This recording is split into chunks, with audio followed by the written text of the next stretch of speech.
Hi, I'm Tony Fair, founder of Victorian Grooming Company. Is your beard feeling dry or the skin underneath itchy? Maybe you'd rather soften and tame your beard instead. Our classic collection of beard oils, balms, and soaps will leave your beard looking, feeling, and smelling amazing. And if you prefer shaving, our pre-shave oils and shave soaps will give you a smooth and razor burn-free shave. Handmade in Edmonton with natural ingredients. Visit victoriangrooming.com. Black China, baby. Yeah, we know we don't play around. We know the podcaster in Shanghai. There's only one guy on my side, and his name is Craig. Check him out. Skinny OG, boy. If you got a story to tell, call Craig. The government been checking your mail. Just call Craig. Your ex-girlfriend just fell down a well. Call Craig. They say they about to put you in jail. Just call Craig. Call Craig. Call Craig. Hey, you go and tell Craig. Call Craig. Call Craig. Hey, you go and tell Craig. Call Craig. Call Craig. Hey, you go and tell Craig. The only podcast that's ringing the bell. Call Craig. Boy, you know who to find. Just go tell him your story, it'll be fine. You know, have a good time. Yeah, this your boy Skinny OG. One love, big up to my boys. Tell Craig your story. Check him out now. Hello everyone, Craig here. Welcome to a very special edition of the podcast, Tell Craig Your Story. We are just a few hours away from kickoff from the World Cup 2026, which will be held in the USA, Mexico, and Canada. What better way to celebrate the World Cup by bringing back on Josh Pemberton? He's a huge Leeds United fan, and he's going to be obviously supporting England as well in the World Cup. And Josh and I preview the biggest tournament in world football. We break down all the 12 groups, discuss the main contenders and dark horses, and reveal our predictions on who will make the top 4 stages. Here we talk about why Italy's shock failure to qualify for the 3rd World Cup in a row. We also talk about the Australian A-League, the Chinese Super League, and why China continue to miss the World Cup. And a shameless plug, but I had Josh on last week and we reviewed our brand new album, It's What the Fans Want. It's available on all major streaming services. But before we go, please go to our website. We're at Podbean. Tell Craig Your Story at podbean.com. We have a link tree there which tells you where Tell Craig Your Story podcast is streaming. We're on all the major streaming services. For our Chinese listeners, we have Bilibili, WeChat, and Xiaohongshu. All right, here we go. This is my chat on the review of the 2026 World Cup with Josh Pemberton on Tell Craig Your Story podcast. Tell Craig your story. All right. Hello. How are you, Josh? I'm good. How are you? Good. Yeah, we're in football shirts. I got the Australian jersey on. I'm wearing a Sweden one, even though I'm not Represent Swedish. Swedish. And the number of people who, when they see this shirt, they ask me, where in Sweden are you from? I'm like, There you go. not. There you go. Why are you in a Sweden shirt? Can you say something Swedish? Or I can say Sweden in Swedish. yeah, what was it? Sveriga. Ah, there you go. That's about it. That's the extent of my Swedish. I've been in China for one of them. 28. You've been in China for 2 of them. 2 of them, actually. 2018 Yeah. and 2022. 2018, I was living in Qingdao, and I remember having some very late night watching some soccer, and then going to the bar, going to Cages, going to Abbey Road with the last one. But 4 years later, and Here we are. we're back again. It's the World Cup we're talking about. 2026 Yes. World Cup. Where? Well, in 3 countries. Yeah, first, isn't it? It's the first time that there's been 3 countries hosting it. It's not the first time that there's been more than one, because Japan and Korea hosted it in 2002. But yeah, it's the first time that 3 countries. So it's taking place in America, Canada, and Mexico. Mexico. Yeah. Yeah, there. So Isn't Canada going to be like the new state of the US or something? I love you, Canadian people. for the Canadians' sake, I hope not. In the same way that I hope Greenland doesn't get bought. It'll never happen. Never No. happen.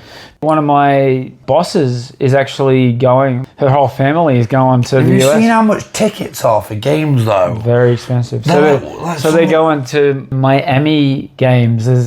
Yeah, I can believe and that. The States, like, I mean, I can't speak for Mexico and Canada. Well, Canada have some really good stadiums. I can't speak for Mexico. They've got some, but America, like, what with the Major League Soccer, the MLS, like, there's just like some of the stadiums. So Seattle, San Francisco, Seattle Stadium's really nice. LA, the Galaxy Stadium. Really? I thought they would have gone to the other. I think they're just doing all the football stadiums. They fit 89. But the other LA stadium is a football stadium because it was purpose built for. Yeah. They're going to Atlanta Good. because the Mercedes-Benz Arena. Mercedes-Benz Arena. We have a Mercedes-Benz Arena here in Shanghai, but it's not for football. I thought you meant here that it wouldn't fit. No, you fit 20,000 here. Shanghai. The one in Atlanta will fit like 50,000. Massive. It's Yeah. huge. So really excited. England are obviously in the competition. They are. And Australia. Not that I care. Australia got in. I think it's like the third or fourth year in a row we've got in the World Cup. Yeah, you were in the last one. You were actually quite well in the last one. Yeah, we did. 2018, you were unlucky. You were in 2006. Oh, God, 2006. Yeah. You were robbed. Yeah, we've been in. You were in 2014 because Tim Cahill scored an absolute beauty against the Dutch. 2006 was that. Cahill was coming to the end in 2014, but also what didn't help you in 2014 is you had a group with Spain and the Dutch. The coach, he put him on the bench all the time. He's the only one scoring a freaking goal. Get him on there. Well, to be fair though, I mean, like outfield players, sort of like when they get to like their mid to late 30s, it's like they can't really play like. But we couldn't score a goal until come on, and Yeah. he was the only one that was looking like scoring a goal. So, and when he did get on there, he scored that amazing goal. So good. Yeah. Ball over the top, volley. Hello. Yeah. I'm happy that they got in again. The team looks pretty solid. The team is pretty. I think the Australia team is pretty solid, especially with the fact that you've got some players playing in different leagues in Europe, which helps. Which helps. It would be nice. It would also be good if Australia do well. It also benefits the A League as well. Yeah, absolutely. Then hopefully it promotes a bit of youth. Well, and our second game is the US, which I can't wait. And it's You literally go into that with no pressure whatsoever. Yeah, that's it. All the pressure's on the US to absolutely smash us. Yes. I've got a sneaking feeling. I think you could steal a point. I think we can get a draw. Yeah. At least a draw out of it. I think a draw would be. I don't think the US were in that last World Cup, were they? They haven't been in the last two. There you go. But you automatically get selected. Do you think that they would have got in if they had to qualify? Yes. Because I feel like, and this is a thing that gets talked around a lot, they do have, I was actually watching or listening to something in the background to do with the US. Who's their standout players now? So for me, if Donovan? No, Donovan's not. Donovan retired years ago, but Landon Donovan's like the greatest. So for their current squad, I would say Christian Pulisic, who is a winger who plays for AC Milan. He used to play for Chelsea and Borussia Dortmund. He is their captain. He is the star player that they've got. They've got, I think Weston McKennie still plays in the US lineup. He plays for Juventus, who are one of the biggest teams in Italy. There's Tyler Adams, who plays in midfield for Bournemouth. He used to play for my team, Leeds. There you go. Solid midfielder. I think Timothy Weah still plays, who's the son of George Weah, who is the only African ever to have won the World Player of the Year. Fun fact. Oh, let's talk about the US. How do you see them going? Well, I think in terms of for the nation itself and for the trajectory they want to go, because they want to be that country who proves that, it's not just the Europeans and the South Americans who always win. For them, the pressure is huge. Oh, yeah. The pressure is huge. And I feel like if you're labeling a team like a golden generation, it can have one of two effects. Number one, it could be like the making of them. They could take that like, yes, we are the golden generation, let's play to our strengths and we can do it. Or it will be like what happened with England when we were known as the golden generation, where we'll do terribly. Let's talk about England then. Go on. So every time, even when I started watching it when I was a kid with Dad, it was always you look at their team on paper. Yes. And you go, how do these guys not win it every single World Cup? Because when they were known as the Golden Generation, so we're talking the era of Rooney, Beckham, Yes. Scholes, Gerrard, all of that. The problem was they were playing for teams like Manchester United, Liverpool, Arsenal, who were constantly in title races, and the players of those particular clubs would stay with the players who played for the same team as them. They didn't want to like really talk or communicate with anyone from a different side in case they were giving away things that, you know. So like Steven Gerrard didn't really want to talk to Frank Lampard in case Lampard went back to Chelsea and was like, I learnt this.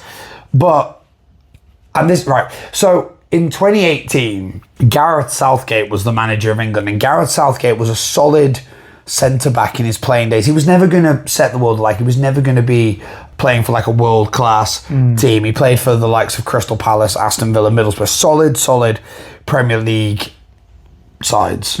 But, you know, and that's fine. There are players who, you know, but I feel like managers who've played in some sort of more solid Prem teams make really good managers. Now, Southgate gets a bit of stick, and I am one of those people who've given him stick, but the one thing I will praise him for is the fact that he changed the culture completely. He made it so that players who were representing England actually wanted to be there. Why don't you get Ted Lasso to be the coach? That's a good show, by the way. Yeah, I like Ted Lasso because I love the fact that he... that for him it's not about the wins and losses, it's about can he make these people be the best version of themselves, which I genuinely feel is what coaching should be. You need somebody like that in your... Technically, I've got a certificate where I could be a football coach. I could teach football if someone gave me the opportunity. Why don't you? It's finding the work, it's finding the job, and it's also finding a place that'll go, yeah, sure, why not? But that's by the by. But Southgate instilled this culture of, you know, be proud to represent your country, and that's shown in the results. Now, yes, you look at it and go, England haven't won a World Cup since 1966, but since Southgate came in, we won a couple of penalty shootouts, which we were notoriously never able to do. We got to the semi-finals in 2018. We got to the quarters in 2022. We probably should have gone through had Harry Kane not missed a penalty against the French. And in the Euros, we've been to 2 finals. The trajectory is there. Now, however, we're back at that stage where we've got a manager who isn't English, and people are in uproar over it, and I'll get to that in a bit.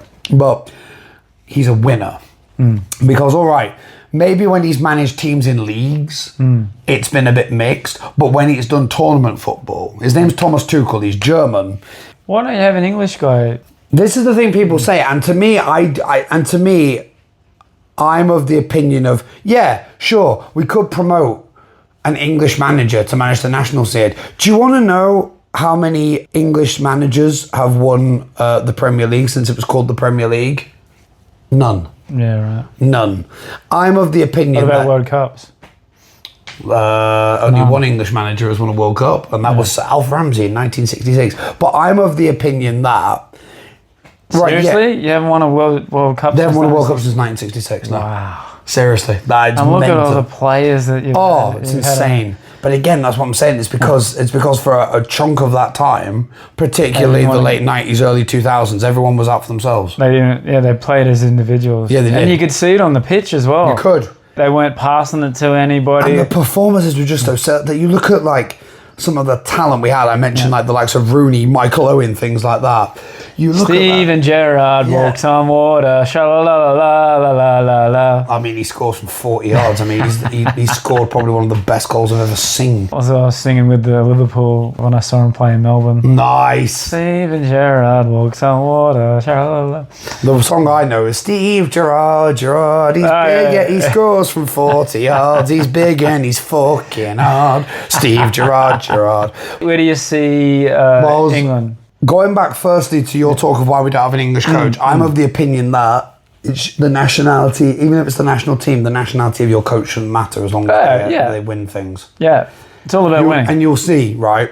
But because he's German, if Tuchel wins a World Cup, England fans will be like, he's amazing. We never doubt it. You won't even talk about it. Gets to the semi-finals and get knocked out. Oh, Tuchel this. And it's like, England fans are fickle. And what about the squad that you've got for... The squad that we've got now, again, if we were to look at it on paper, the players that we have, Harry Kane is our main striker. Is Maguire still in it? Harry Maguire isn't, because Harry Maguire has been solid. Good old slabhead. He's been solid.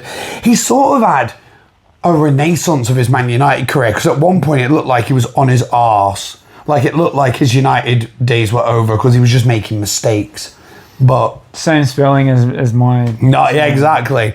But it looked like he was just making mistake after mistake. But he's really sort of come on. He's one of the first names on the United team sheet. Hasn't he been injured last year? He's been injured, and just also Manchester United in the last... United in the last... Until this season, until they actually, got their current manager in, United have just been terrible for ages. Yeah. They've just been stagnant. But if I was to look at the England squad on paper, like, yes, I would fancy us to go all the way. Oh, of course. And that's exactly what we should do. We have we have apparently the best league in the world. You guys always are in the contenders for like the. Well, we're sort of the creators of football in a way. All right, the French created the World Cup and the European Championships, but football as a sport finds its roots in England, and we sort of gave it to the world type thing. So, in your opinion, who are the contenders? Is it Germany? Is it Brazil? Is it Argentina? Brazil. I actually really, really want Brazil to win the World Cup, because the fact they last won the World Cup in 2002, knowing how good, how historically brilliant Brazil are. Well, look at their team, like on paper as well. Like the last maybe 10, 20 years. They've had some bloody good players. Oh, yeah. And also, but what they've got now is, what I respect about Brazil is the fact, yes, they would use like a Brazilian coach, but what they've got now is they've replaced a Brazilian coach with a born winner in Carlo Ancelotti, who is Italian and has won trophies everywhere. He won Champions Leagues at AC Milan. He's won Champions Leagues at Real Madrid. He won the Premier League with Chelsea. He almost turned Everton into a really, really solid, good team, and then Real Madrid came calling and went, please come back. Is Neymar Jr. still in there? I think Neymar, I don't think he's retired from international football, but I would very much doubt he'll be there. I doubt it, because one, he's getting on a bit, two, constantly injured. Oh, yeah, right. Because he's back playing in Brazil. Right. And his team that he's playing for are in like a relegation battle. And also, I can't stand the man. What is the team he plays in Brazil? Plays for Santos, where Pele made his name. Right. You haven't lived if you haven't been to a Brazil or... Didn't you go to the Maracanã? Yes, Maracanã Stadium. I saw Brazil play Ecuador. What is it, South American qualifying game? My mate went to the Bird's Nest Stadium in Beijing to watch Brazil. I think it was against like Zambia or someone like that. And Brazil won 2-0, and they really, really could have just won by more. I've only seen one international game in my life. Okay. And that was Hong Kong versus Laos. Yeah, right. There you go. And then I saw... Oh, it's not Flamengo, is it? Yeah. Flamengo. So that Maracanã is their home stadium. Yeah. I saw them play Grêmio, and they won 2-0, and all the girls just come up and kiss you. I loved it. It was great. Well, they came up and kissed you? Yep. Can I come to Brazil? Yeah, that was the thing. I was like, all right. Let's go some more goals. I would love, one of the dreams for me would be to go to Argentina, to Buenos Aires, to a stadium called La Bombonera, which is right in the middle of the city. It's where a team called Boca Juniors play, and they're one of the most successful, the Gold and Blue. Well, I wanted to go to Boca, but they had an away game. And so did you go to River? I went to River Plate to see River Plate play Independiente. Independiente, yeah. There you go. I haven't know them. Sergio Aguero used to. It was a 2-2 draw, and I want to tell this story because I don't get a chance to tell it. Go ahead. So you'd think an away game in Independiente, they would be okay with it. I know where this is going. But the fans, for starters, the Perspex glass for the part of the away team was half a meter thick. Yeah. It was just Perspex glass. And they locked the stadium doors. I'd never seen that either. And then they waited for the away team to leave, go into the trains, subway, cars, and we were locked in the stadium for maybe I don't know, 20, 30 minutes. I can believe that. And so you can understand why, but yes. policemen just said if it's a normal game, they'd be out there bashing the hell out of each other. And there's so much blood and violence. People have died from it. Argentinian fans are... And they were throwing the seats onto this pitch from like the third deck. So what an experience to watch those games, but so passionate. And you watch the if AC/DC or Metallica play at River Plate, the crowd South American singing. fans love Oasis as well. Oh my God. Fun fact, do you know what else they use River Plate Stadium for? As a classroom. There you go. Yeah. Apparently some lessons. I saw a picture of it being used with like desks and everything. Yeah. Like imagine that. Like, oh wait, what school do you teach? I don't teach at a school. I teach at a football stadium. Wow. Oh, what do you teach in football? No, I'm teaching them maths. I mean, I would never teach them maths because I don't like maths. But Yeah. My next tick off the list is to go to Anfield to see. I'd like to go to Anfield. A Liverpool game. But here's the thing. If you're going to get, like, for me, what I think would be the quintessential Anfield experience is if you go when it's a Champions League game in the evening, midweek. Because I've watched a lot of football on TV. I haven't watched as many games at stadiums as I really would like to. Not yet. Not yet. I mean, in the future, I would love to actually, if I ever decided to move back to the UK or something, I would love to actually, like, properly get a season ticket at my team and... Or, you know, or somewhere. I mean, I'll watch anything. But go to Anfield, Champions League now, because there is just something about hearing "You'll Never Walk Alone." Like, there's a couple of football games I've got when they had when they had Liverpool as a licensed team, and they had Anfield recreated, and even then, even though it's a video game, they just capture the atmosphere, and it's just like, Yeah. Well, there was 90,000 people at the Melbourne Cricket Ground. nice. Melbourne playing Liverpool. And Was it the dark blue Melbourne team? Yes. Melbourne victory, because there was only one at the time. Now there's two. Two, yeah. Oh, just getting off topic. Go on. The Newcastle Jets were the minor premiers. Yeah. They won the mid-season. The minor premiers. What's up? They come first at the end of the season. Well, this season They had 9 wins and they won their first 9 games in a row. at the top of the A-League. Yes. Nice. And now they're in like a quarter-final, semi-final, grand final. Oh yeah, because it's not thing you do. Yeah, it's not the rugby. So they have play 1 home game and then 1 away game. And then it's 2 points for an away goal, 1 point for a home goal. What, in rugby? No, for the A-League. They do points per goal. Interesting. So so Newcastle played the Central Coast. Yeah, the Mariners. They had a 1-1 draw, but we get 2 points because we scored an away goal.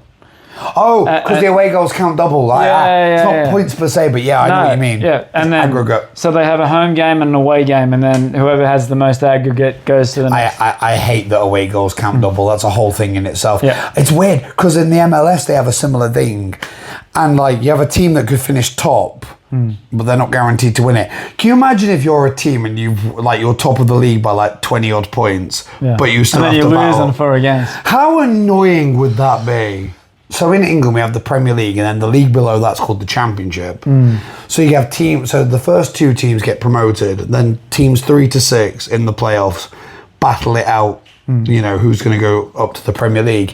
How annoying is it if you're the team who finishes 3rd and you were like a point away from getting an automatic promotion, and you're playing a team you finish like 12 points ahead of and you lose? And that has happened before. Wow. But that's why I love the playoffs. That's why I genuinely think, and I'm not just saying that because I'm English, I genuinely think the English football system is the one that most should follow, I think. Yeah. Well, the MLS are starting to do that. From next season, the calendar's going to be in line with European leagues. Great. So it's going to start in August, like most of them do, and finish in about May.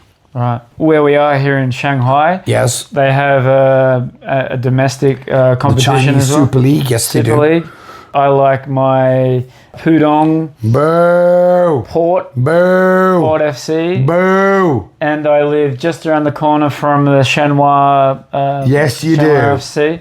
The first game that I saw when I come to Shanghai was FC Port, and they had Oscar and Hulk. Yep. They beat Beijing 5-0. A fan was born, and I'm very loyal to the teams that I support. So I'm loyal to Shenhua. I've seen them twice. And I think they won it last year. Port won it last year. Yeah, they did. Shenhua, I think actually, I think he was top. Someone told me it was, I think Qingdao are top this season. No, it isn't. It's Chengdu who are top.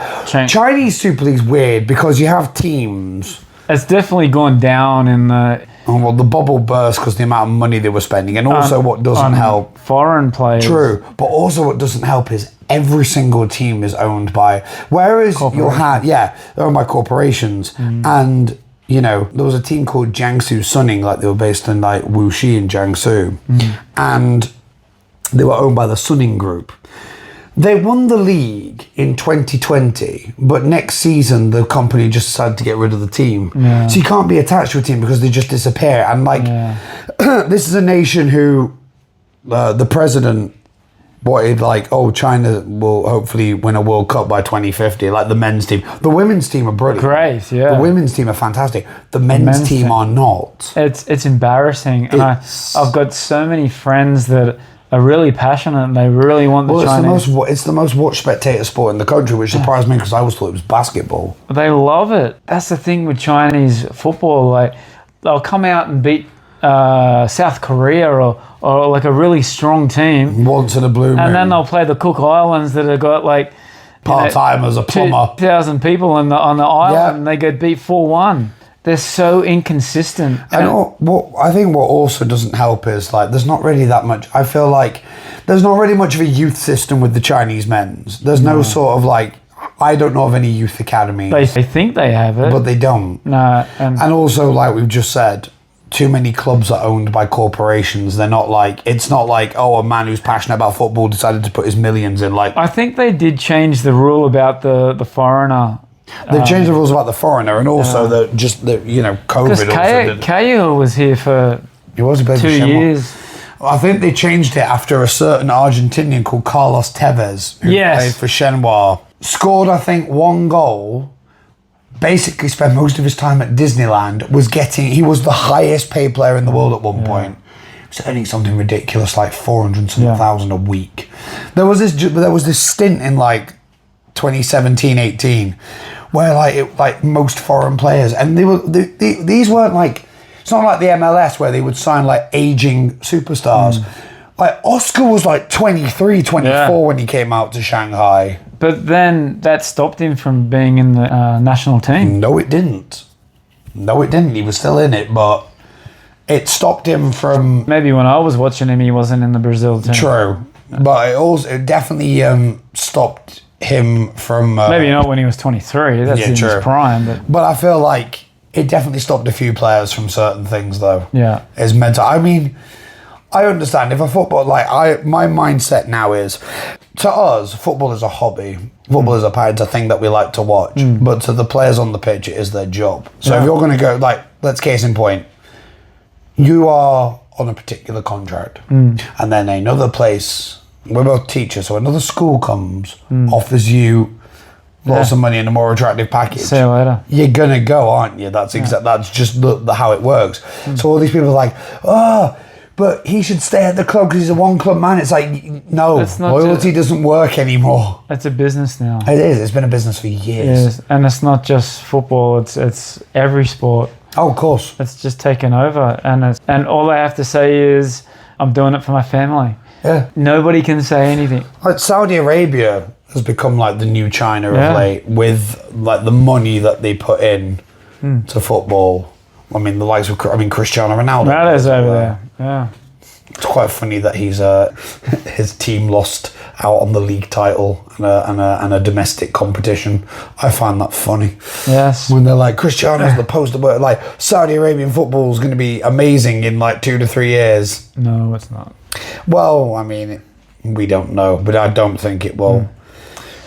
Anyway, yes. Let's get back to the World Cup. So, Group A, we have Mexico. The last podcast I did, Alejandra was talking about how happy she is that the world is coming to Mexico, and I got offered a job. I almost had a job interview for Mexico. It never. Yeah, right. Nothing ever transpired. so we have Mexico, we have South Africa, I'm assuming, Republic of South Africa, Yep, that would be them. Korea, Yes. South Korea, I should say, and the Czech Republic. And that's a good mix of Is it? Well, I mean, nations. I think you have to have at least a nation from every continent in a group, and with the World Cup being expanded as well. What do you think about that? I mean, I don't like it because I feel like it's just inviting. It's just going to be like, before you know it, everyone can come in. Yeah. Like, it's good, you've got to have like earned your place. Don't get me wrong, I'm happy to see some new nations in there, but I feel like, are you in there because of the fact that the World Cup's been extended? Would you have got in there anyway? Like in the case of South Africa, South Africa is a massive country, but they are notorious. Like the football team, particularly the men's football team, is notorious for just being terrible. Like it's the first World Cup they've qualified for since 2010, but that's because 2010 they hosted it. Yeah, right. So, Who do you see going through here? I would say maybe South Korea and maybe the Czech Republic. I would say South Korea and Mexico. Mexico? Yeah. Okay. I think That's also, someone was telling me this, a friend of mine was telling me that they've also got the thing of, like they do in the Euros, where there might be some third place teams that go through like as the best due to results. Like they might work out like the best third player, which again is another thing I can't stand. It's like the top two should just go up. Because Portugal won Euro 2016 and they finished third in their group. It's like, how is that fair? Yeah, exactly. But so if I was to do that, I would say you're saying Mexico, South Korea top, Mexico second. I'm going to put the Czech Republic third. Sorry, South Africa fourth. I will say South Korea and Czech Republic for me. Yeah, fair enough. Czech Republic are solid. But Mexico are playing all their games at home. They're going to be hard to beat. Which they probably will be playing. And they'll be all filled and they'll go absolutely crazy. Mexico are just a solid outfit though as well. Like they have been for years. Like I've never known them not at a World Cup. They usually get to at least the round of 16 or whatever it's called now. Okay. So let's have a look at Group B. Oh, Canada. So they get a automatic selection again because they're hosting it. So I do believe it's Vancouver, Toronto, the major cities. And maybe Montreal as well because those three have football teams. There you go. Like in the MLS. They have a Canadian league as well, but it's not as... Bosnia and Herzegovina. And then we have Qatar and Switzerland to round it off. Switzerland are finishing top of that group. Yeah. Because the Swiss are just consistent, solid. And then what are you going to go with, Qatar? No. Qatar are finishing bottom. Really? Yeah, Come on, Canada. It's going to be between Canada or Qatar. But then again, it's going to be Switzerland and Bosnia that go up from that one. Because the Bosnians do have some solid players. I would find it awesome if Edin Dzeko was playing for Bosnia, despite the fact he's 40. Okay. I'm gonna go Switzerland, Qatar. If Qatar, I feel like there should be a funny forfeit that if Qatar go through, but I'm not going to think of one. Oh, here we go. So one of the big headliners, Brazil. Yes. Group C, we have Morocco. Yep. Haiti and Scotland. So Haiti and Scotland, JL Scotland. Yes, Scotland. It's their first World Cup since 1998. Wow, that's fantastic. It's mental. And also they're playing against the Brazilians like they did in 98. Obviously, Brazil are a shoe-in. I think Brazil will win every single game. Yep. Do you know what, though? It's the battle for second. I think this could be one of those groups where one of the third place teams goes through as the best place one. As much as I love an underdog, I don't see Haiti getting a result. I would say the same thing. I think Morocco just by... Morocco got to the semi-finals last time out. There you go. And they won... Did you hear about the African Cup of Nations? In one of the questions that I was supposed to ask you, it said Morocco ? Yes. I think I know what that question mark is. Yeah. Is it to do with the African Cup of Nations? Yes. Right. Do you want a backstory? A quick one. So backstory is they played the African Cup of Nations final against Senegal. There was a penalty decision that wasn't given. The Senegalese went off the pitch and then they came back on. Then the Senegalese went on to win the match. The African courts decreed that actually because Senegal did that, they gave the trophy to Morocco. Wow. Which is ridiculous. Yeah. And tells you why people don't take African football very seriously. So who you got for Group C? Brazil, I'm going to say Morocco, just Scotland will finish third. I would love... No, do you know what? I'm going to say Brazil, Scotland. There you go. I think the Scotland squad, what they lack in like world superstars, they've got good players. What they lack in world superstars, they've got like a team and a culture that we talked about, like, you know, how important it is having a culture of like players that will like dig in and work. They've got that. I think they'll work hard. They'll be a team of fighters. And they've got Scott McTominay, who is playing for Napoli in Italy, and he's been superb. There you go. But I think we both agree on this one that Brazil and Morocco look like the favourites in that one. Yes. Okay, Group D. Oh, here we go. So Group D, we have the USA, Paraguay, Australia, and Turkey. That's a tough round. That's a tight group. Tough group. I think it's also Turkey's first World Cup since 2002.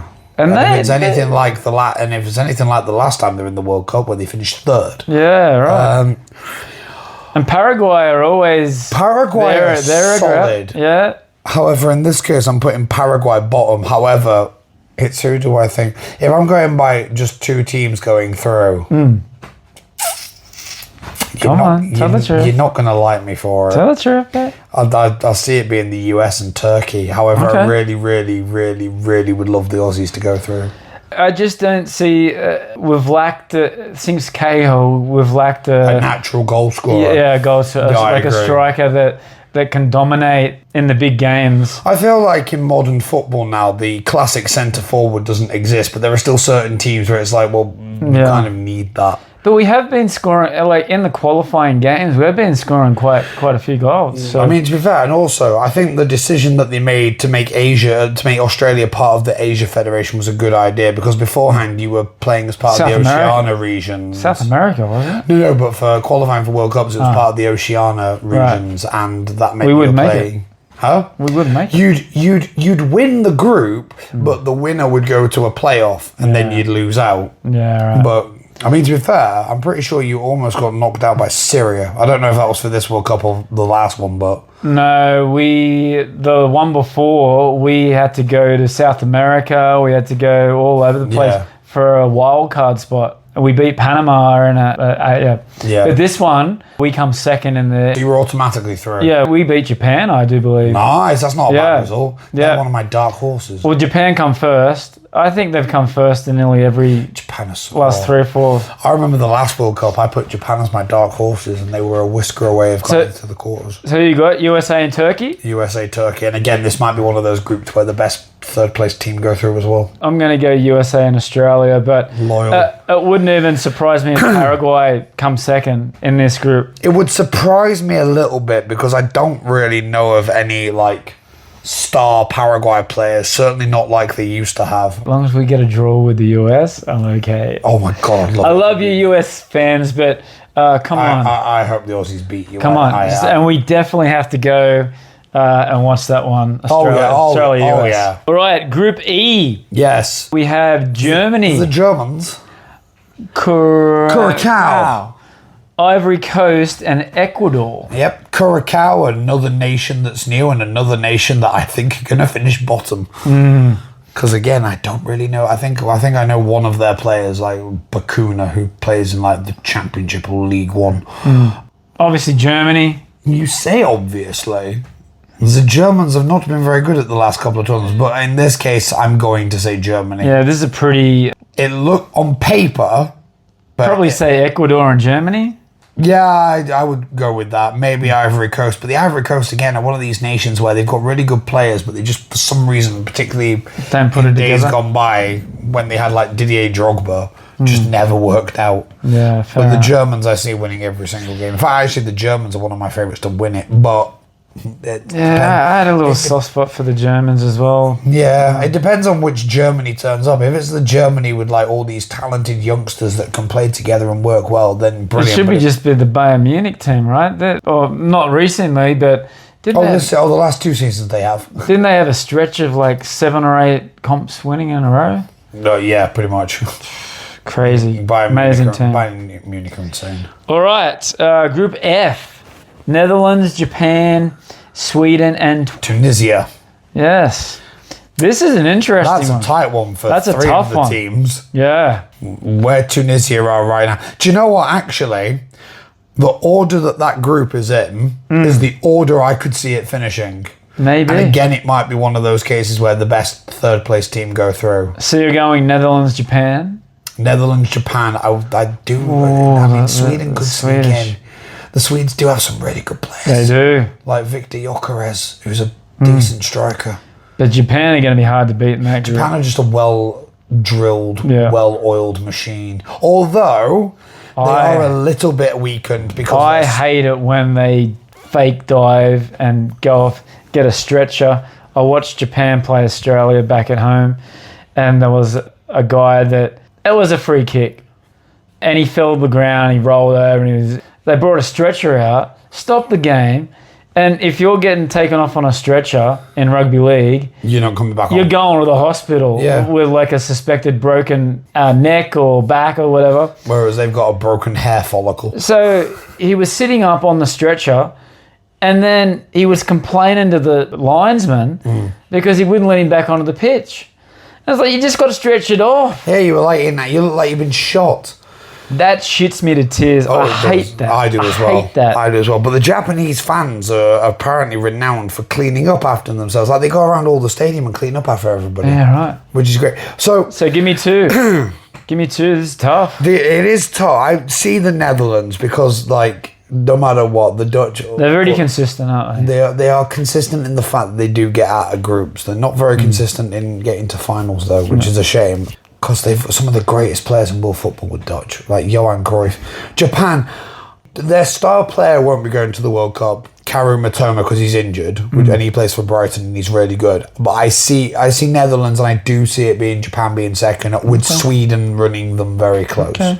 Tunisia, I don't see winning a game. I'm going to say Japan and Sweden. I'll go Sweden on this. That's ballsy. I think. Why not the Dutch? I just want to be different to you. I respect that. Yeah. And I think they've got just as good a chance as the Netherlands. Yeah. Oh, New Zealand. Okay. Group, what are we up to? Group G.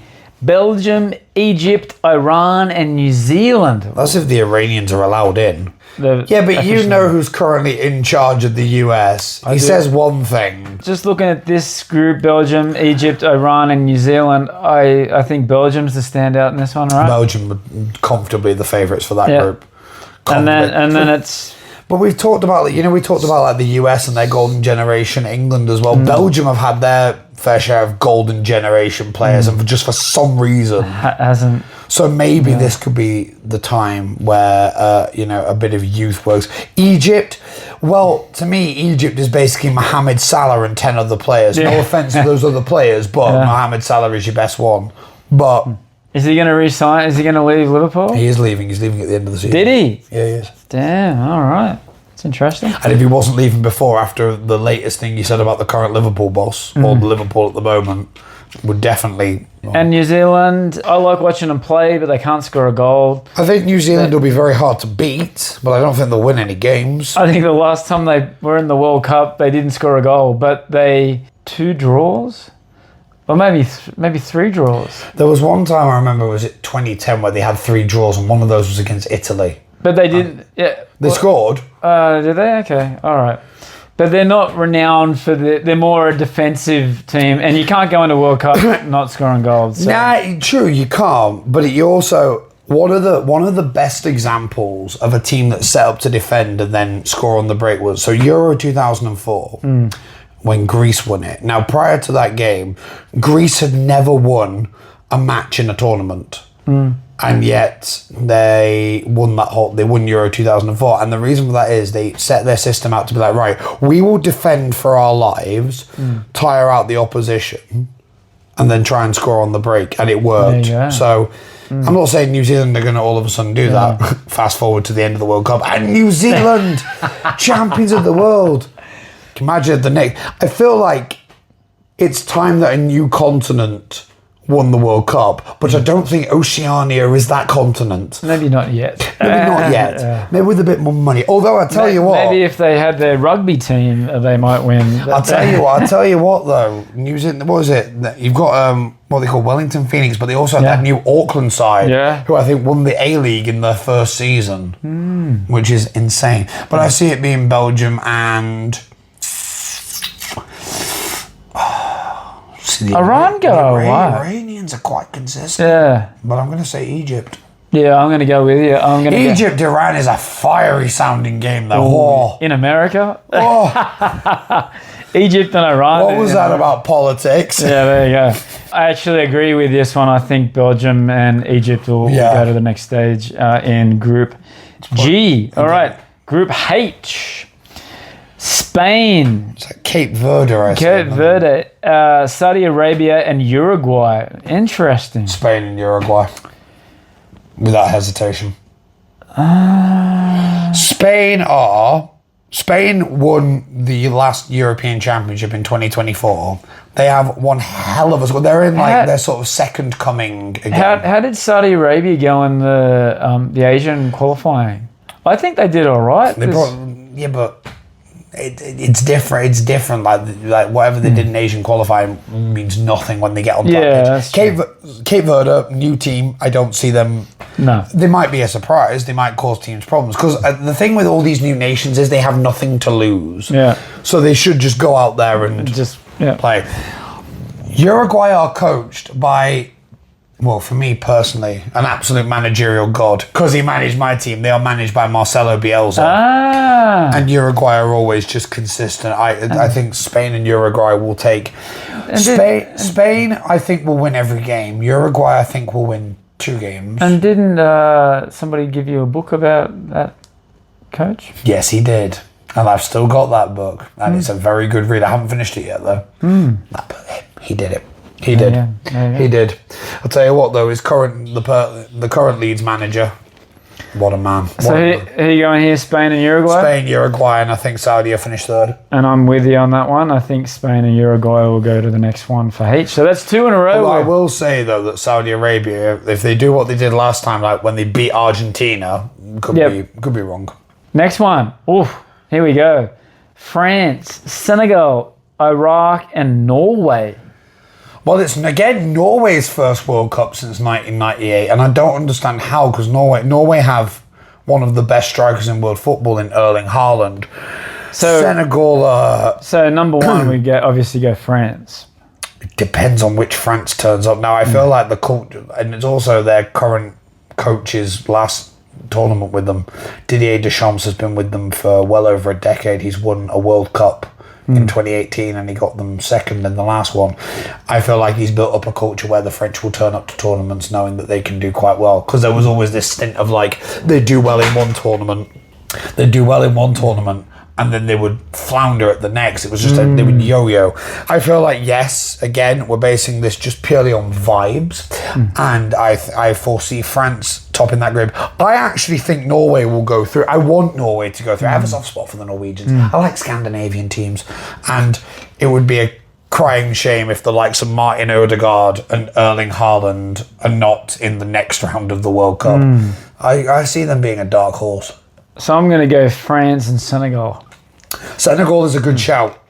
Senegal is a good shout. Again, another very, very solid. The African teams, majority of them are quite solid. Iraq, I think it's their first World Cup in like 40 years. Yeah, I can't see them going. Again, they have nothing to lose by going for it. Nations who are new, if you are listening to this podcast, just attack like mad. Just go for it. Okay, so Group J is Argentina, Algeria, Austria, and Jordan. Oof. Jordan are brand new. Yeah, but Austria, they used to be strong, right? The Austrians are quite strong, yeah. They have some solid players. I mean, for me, it's Argentina. Of course. Going through in that all day long. It might be a battle between Algeria and Austria, because again, Algeria are no pushovers. I'm going to go with Argentina and Austria. It's the group of A, it's like the AA. The triple A's. Yeah, I think I might be with you on that one. I think Argentina and Austria. I don't know about Algeria, and I don't think Jordan. Again, I don't see it. I don't see it happening for the Jordans. I mean, I could be wrong. And we've got 2 to go. Sorry. Yes. So Group K: Portugal, Congo, Uzbekistan, and Colombia. Uzbekistan. And also, that's the Democratic Republic of Congo. There you Not go. the other Congo. For me. Ooh. Now, you see, I have a soft spot for the Uzbeks purely because of a football series of video games called Pro Evolution Soccer, and shout out to my friend Jimmy Nuttall. We tried doing a World Cup once, and I chose Uzbekistan as my team, and I pulled off some outrageous results, like a 3-3 draw against Brazil and whatnot. So I have a soft spot. But if I've got my sensible hat on, Team 1 and Team 4 are going through from that. Yes, me too. My friend from Colombia would kill me if I didn't pick them. The Colombians would probably do that. Yes, literally. No, I'm joking. He said it. Call him German. Like, that's how it was spelt. Yeah. And he's like, my name is Herman, not German. Yeah. Stop calling me German. It is Herman. It is Herman. Love you, Herman. I lived with a Portuguese guy in my second year here. He was a dick. There you go. He's an irritating man. So we both got Portugal and Colombia for Group K. Which means the nation I'm from will be next then, because we haven't mentioned them yet. Yes, here we go. So we've got England, Croatia, Ghana, and Panama to round it out. Well, the last It's an interesting... the last time we played Panama in 2018, we absolutely destroyed them. It was like 5-0 at half-time. It's a tight... Apart from Panama, it's a tight group to call, actually. I like Croatia. Croatia are good. Yeah. Croatia are always good. They're a bit of a dark horse, actually. They are a dark horse. I mean, they got to the final in 2018. They finished 3rd in 98. They just always seem to have, like, a team of some really solid players. Can you write off Ghana, but? No, I don't think so. Again, it might just be down to, it might be, if what I've heard is true about the best third place team, they might be in there. But if we're going by 2 going up, it's England and Croatia for me. I'm going with that. But the thing I worry about with England is, like, England are going to go into these games as the favourites in every game, no matter with Croatia and that. They are England are the favourites.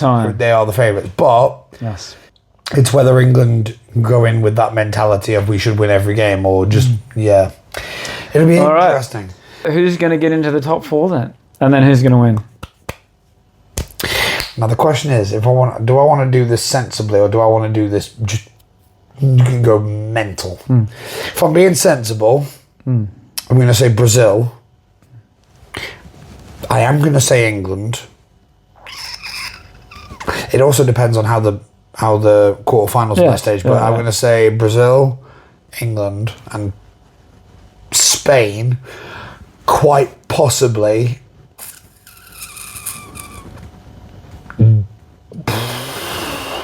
the French. So, Argentina, not in it. Well, so there's a really, really sort of weird curse about it with the World Cups, right? Ever since, when was it?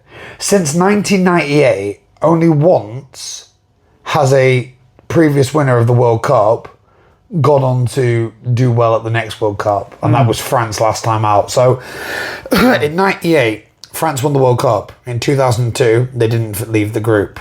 2002, Brazil won the World Cup. They got to like the quarterfinals in 2006, which by their standards was disappointing.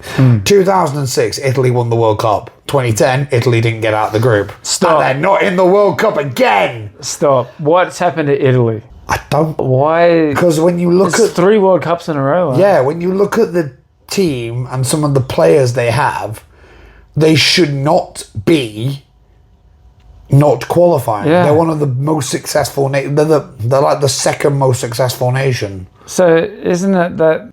How did Scotland get in, but Italy doesn't? Just terrible management and maybe players thinking that they're bigger than they actually are. It's a whole thing. I didn't rate the guy who was in charge of them, to be honest. Has it turned into like England a little bit where they play as individuals?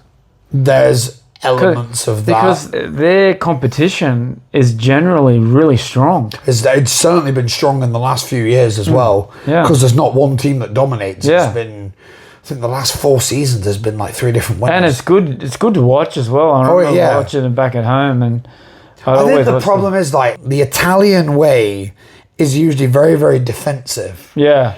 Yes. Which sort of invites pressure, but at some point you can crumble and fold. So I think that there needs Australia versus Italy in that semi-final, the quarter-final game.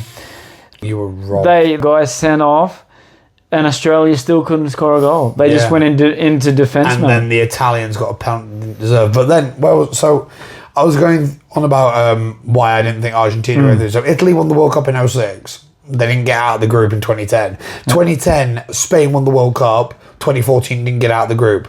Germany won it in 2014, didn't get out of the group in 2018. France won it in 2018, got to the final in 2022. So there's only, like I said, there's only like one team that's ever gone. So with Argentina, I don't think Argentina are not going to leave the group, but I feel like, depends who they play, like quarterfinals potentially. So what did I say? England, Spain, France, and who else? Brazil. The final, I think, will be Spain and Brazil. And it will be us and the French who battle it for third place, in which I see the French winning that, to be honest. So, and again, World Cup, I really want it to be Brazil. I really, it would just be nice to see them get a 6th World Cup. They're the most successful nation. The fact they haven't won it since 2002 is awful by Brazil standards. I mean, to be fair, we haven't won it since 66, but you think the English love football. It's nothing compared to the Brazilians. It's like a religion. Oh, I know. Don't worry, I know. I'm jealous. You've been to the Maracanã. Still got my jersey in there as well that I bought. Nice. So here's mine. Yeah. I'm going to go Argentina, Japan, Germany, France. Explain your work with Japan, because I admire that. Japan, for me, I think would get to the quarters, and that would be good. I think they're the dark horse. I think I do as well. I think it's their year. I don't necessarily think it's their year to win it, but I think it's their year to do something, because they've always been every World Cup I've seen them at, they've always left the group. They've always been at qualified from the groups at least. I just think it's their time. If they're gonna stand up and do it, I do think that if there was a nation from a different continent to go forth and win, the Japanese would be top of my list. I also see the Norwegians doing really well too. And then who knows? It's all about the group stages and how they get going to win. Exactly, and then how the quarterfinal lineups and everything. And who's going to win? I'm going to say the French. French would be a solid bet. French would be a solid bet. So ChatGPT is giving me quiz for Josh. It had to be after 2000. I could have potentially done it from the 90s, but there's no multiple choices there. It's just, I think there is for one of them only. Okay. So question number 1: which 2 UEFA nations eliminated England from the last 2 FIFA World Cups before 2026? So UEFA nations, so 2020, so that would be France would be one of them. Correct. And then, let's see, Croatia. Ding, ding, ding, ding, ding, ding, ding, ding, ding. Croatia and do you know France. how I know that? Because UEFA is the European Footballing Union who do the Champions League and that, and France knocked us out in 2022, and then in 2018 we were knocked out. Technically we lost to the Belgians in the 3rd place playoff, but in terms of being eliminated from the actual Okay. Yes. Very good. Which Australian player scored against eventual champions Argentina in the round of 16 at the 2022 FIFA World Cup?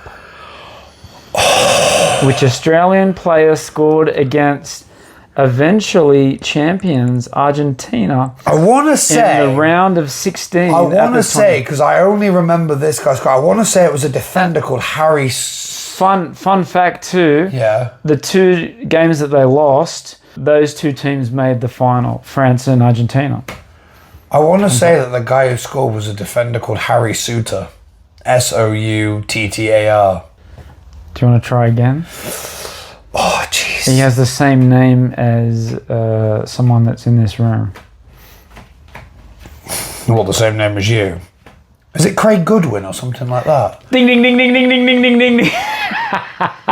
Craig Goodwin. Go on. All right, question 3. Since the expansion to 48 teams, Yes. how many automatic qualification spots does the AFC receive for the 2026 World Cup? That's the Asian... Oh, good Lord. I'm trying to think. So what Asian nations are in? So we've got South Korea, Saudi Arabia, Iraq are in it, Iran are in it, Australia are in it, Japan are in it. Iraq did it through a playoff. I really want to say it's 5. Do you want to have another guess? It's either 4 or 5. Or it might be more. It is more. Is it 6? Is that your final answer? No. I'm trying to think. Right, I'm trying to think of who's in it. Asian side: South Korea, Japan, Iran, Australia comes second. Australia, Iran, Australia, Iraq. So there's two. Uzbekistan. There's 2 groups. Jordan. Iran. So I've got 7 in my head so far because I know Jordan were one of the first to qualify, and the Uzbeks I think What about qualified. Qatar? Qatar as well, actually. Good point. So there's 8. So there's 8 teams. So Ding, ding, ding, ding, ding, ding, ding, ding, ding, yeah. ding, ding, ding. 8 automatic spots. 8 automatic. So 4 from 4. There you go. Oh, there we go. And that took some mental arithmetic. Okay, which England player scored the team's first goal at the 2022 FIFA World Cup?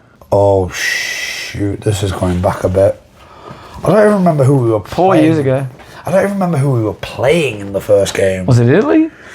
No, because they weren't Norway. in the last World Cup. We weren't against Norway, no. I don't even remember who we had in our group. It was a long time ago. I kind of want to say Harry Kane, but guessing not. It's not Jude Bellingham. It's going to be... Ding, ding, ding, Is it ding, ding, Jude ding, ding, Bellingham? ding, ding, ding, ding. Jude Bellingham. Nice. Scored the first goal of 2020. Are we classing all my answers as correct? Because I approve of this. 6 to go. Question 5. Which stadium will host both the 2026 World Cup final? Oh! I think it's the MetLife Stadium in New York or New Jersey. I think it's the MetLife that's hosting. I think it's the MetLife that's hosting the final. What's the stadium? Is it called the MetLife Arena? MetLife Stadium is correct, in New Jersey, where I saw Metallica play 2 Out years of ago. all the places to host it, why are we putting it in New Jersey? It could hold 80,000 people, I think. Yes. Number 6. Which confederation did Australia belong to before joining the AFC in 2000? Oceania. Because they realised it was too easy for you. What is the full name? Oh, Jesus Christ. Is it the Oceanic Football Association or something like that? Or the Oceanic Football Confederation? That's correct. OFC, Oceania Football Confederation, is correct. God, I'm good. All right, question number 7. Which English player missed the decisive penalty in the Euro 2020 final shootout against Italy? Oh! I know. Is it Luke Shaw? No, it wasn't Luke Shaw, was it? Oh! There was a few of them, actually. There was... I think one of them was Markham Rashford, one of them was Jadon Sancho, and the other was Bukayo Saka. I'm going to say Saka. Ding, ding, ding, ding, ding, ding. Can I just say, the abuse that those 3 players got was disgusting. Yes, yeah, Just- I would agree. Okay. Which Australian goalkeeper made several key saves against Denmark to help Australia qualify for the knockout stage in 2022? Was it Matt Ryan? Ding, ding, ding, ding, ding, ding. Very good. Under the 2026 format, how many knockout rounds must a finalist now survive after the group stage? So before it was the round, so there's now the round of 32, which then I think becomes the round of 16, which then becomes the quarterfinals, then the semi-finals. I want to say 4, but I'm going to say 5. Boom, boom. 5 is correct. Because it'll go from 48 to 32 to 24 to 16 to 8 to 4. Okay. Good Lord, there's a lot. But, Mr. Pemberton, that was a pretty goddamn good. That was 9 out of 9. That was 100%. That was a very good. And that's not some easy questions that you can just not easy at all. Just throw them around. Those are some pop quiz more than ChatGPT. Yeah, I can't wait for it actually. I love this time of year. Also, the fact that it's being hosted in the States means that there'll be some games on at like 7 in the morning, which is ideal. Yeah, especially on a weekend too. So especially during the week too. Let's go and watch England and let's go and watch Australia. I'm definitely down for watching Australia. I'm not fussed about watching England, but I'm definitely down. I'm going to try and watch as many games as possible. Go the World Cup. Go Australia. Go Sweden. Yes. Final thoughts. Hope it's a really, really good tournament, and hope there's no politics involved in this. Yeah, I really.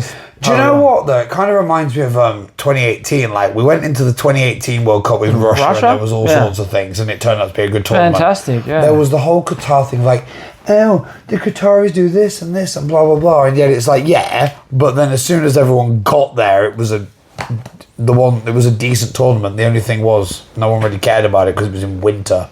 So I honestly hope it's a good tournament. I hope it's a chance for football to take centre stage and politics to take a back seat. That's what we want. And that Russia one, I heard that 7 of the 10 biggest sponsors of the World Cup were Chinese. Qingdao. That wouldn't surprise me. Yep. Huawei. And if it's going to be like that, I can't wait for China to be in the World Cup, but that'll have to wait. But they're still passionate about watching it, so it's going to be great. Well, one of the reasons why, do you remember when they lifted the restrictions on masks and that? Do you know why that was? Because they were watching the World Cup and we were led to believe, we're wearing masks, they're seeing fans in stadiums with no mask on. They actually blurred out the crowd during games. So China haven't been in the World Cup since 2002. What gives? You're a country of 3.1 billion people. Yeah. So anyway, get on all my social medias. Go onto YouTube. Go Podbean. There you go. I know your things. You take them and tell Craig your story. Yeah. Thanks for watching. We're back soon. Also, Full Throttle Thursday at the Pearl. Get down there if you can do it. Yeah. And if you can't do it, then go and download it on all your social medias. Indeed. Yes. Even on Podbean. Indeed. It's written in the stars. Yes, folks, it's the moment you've all been waiting for. Parlay Restaurants and Sports, located in Jing'an, Shangkang-li, your new favorite spot for barbecue, burgers, and so much more. Come out to watch all your favorite sporting events. Enjoy brunches weekends starting at 11 on our terrace. Test your skill at darts, pool, and Golden Tee, an icon bar classic. 9 beers on draft, the freshest barbecue cooked daily, and so much more. This Saturday starting at 5 p.m., followed by our first brunch Sunday at 11. Parlay. We have you covered from kickoff to last call.